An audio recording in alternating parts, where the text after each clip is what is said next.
Bueno, muchas gracias.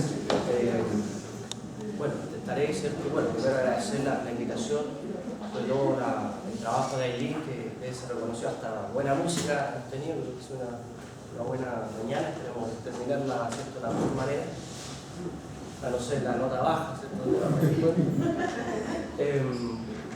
Entonces, yo lo primero que quisiera decir es si nosotros como universidad estamos realmente conscientes de lo que significa plantear el tema de la bioética en esta clave. Tengo la impresión de que es un poco tácito enfrentar este tema desde la interculturalidad, ¿cierto? Desde una perspectiva más crítica, siendo que perfectamente podríamos haber replicado lo que hacen las universidades más, comillas, tradicionales, ¿cierto? En donde simplemente el tema se clinicaliza, se medicaliza, ¿cierto? Se habla de una sola racionalidad focal, ¿cierto?, occidental, pero aquí, sin embargo, hemos escuchado cosas bastante distintas. Hemos hablado, esto es occidental, aquí, qué sé yo, hay límites, hay colonialidad, hay subalternización, hay otras concepciones del cuerpo, hay el pensamiento alter, ¿cierto? Entonces, yo llamo, ¿cierto?, a recoger esta perspectiva y valorarla, porque estoy seguro que en términos de ventaja comparativa o simplemente por seguir un sello, ¿cierto?, de distinción, creo que nos puede ir muy bien, ¿ya? Yo realmente felicito esta línea de trabajo, ¿ya?, de abordar la bioética más allá de Foucault, ¿ya?, que parece que, a pesar de que el tema de la biopolítica es bastante viejo, ¿ya? De hecho en nuestra propia tradición, citada, ¿cierto?, la profesora a Sarmiento, bueno, el tema del cuerpo es bastante más viejo que lo que se le ha ocurrido a Foucault. Foucault le puso un buen nombre. Entonces, bueno, como verán, estoy afectado en mi corporalidad, ¿cierto? Estoy como bien claro respecto al tema. A ver, yo lo que quisiera, un poco lo que me había pedido el link, no es cerrar, pero sí a lo mejor apuntalar algunas cosas respecto a esta discusión y el modo que se ha planteado, ¿verdad? Ya el título yo creo que tiene esa intencionalidad que estaba señalando, porque no es muy común, ¿cierto?, hablar de posibilidades del habitar el etos, ¿verdad?, como si el habitar fuese sin etos, ¿verdad?, como si existiera la posibilidad de que eso no fuese así. Y al mismo tiempo en contexto latinoamericano. Quiero detenerme en eso para plantear precisamente esta reflexión abierta, no pretendo ser categórico al respecto.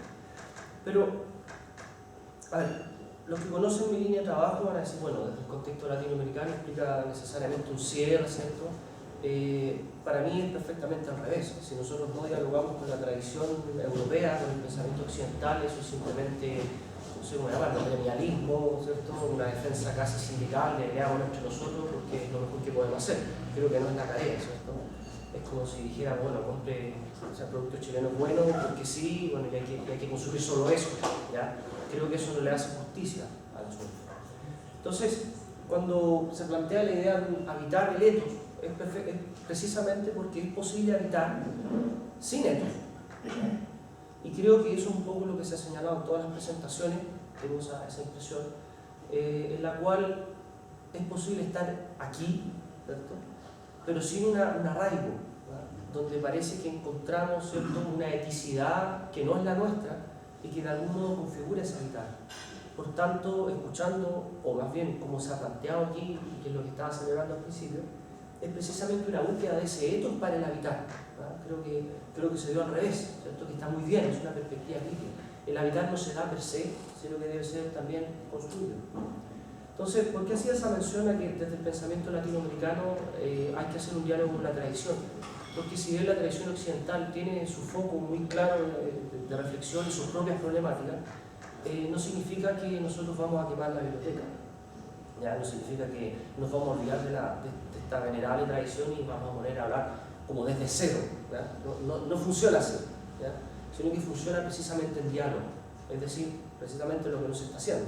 Lo que hace más bien la tradición europea es dialogar consigo misma, en algunas corrientes, por supuesto, pero no se abre el diálogo con otras tradiciones. Entonces no hay que hacer exactamente lo mismo para nosotros crear nuestra propia totalidad, ¿verdad? O sea, hay que aprender esa lección desde el principio.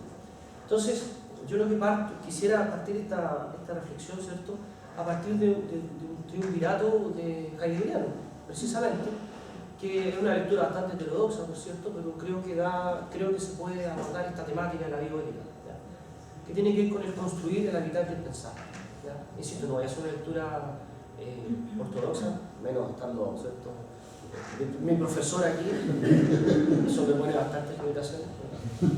Entonces, sin embargo, yo lo que quiero plantear es lo siguiente.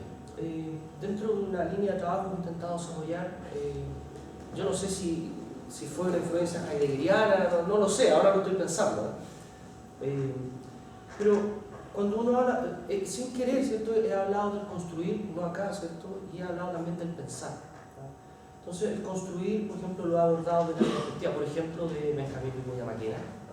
He trabajado respecto a cómo él diseña la ciudad de Santiago como el París americano, en la perspectiva precisamente de modificar nuestro ethos colonial, ¿cierto? Nuestro ethos más bien criollo, indígena, que detestaba, pensaba que era considerado un revolucionario de la época.